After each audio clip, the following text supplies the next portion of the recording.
Bonus reading for January the 3rd to January the 4th. Earth signs. So we have Seven of Swords, the Eight of Pentacles, and the Nine of Cups. So parang kahit bumabawi na si person, kahit binibigay niya na no, somehow yung kanyang time, energy, effort, parang sinasabi natin dito, I smell something fishy, no? Parang feeling ko hindi genuine, no? Kahit na no binibigay niya nga yung mga gusto natin, whether magstay sa atin, the conversations, sa atin nakafocus.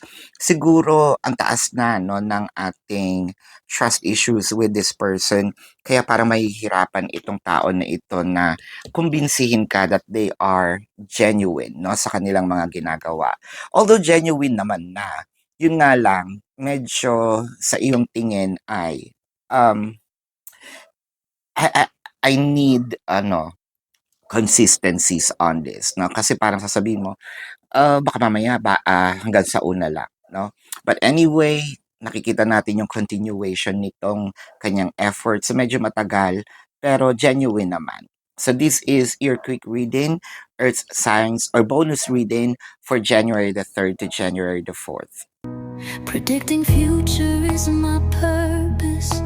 Yelling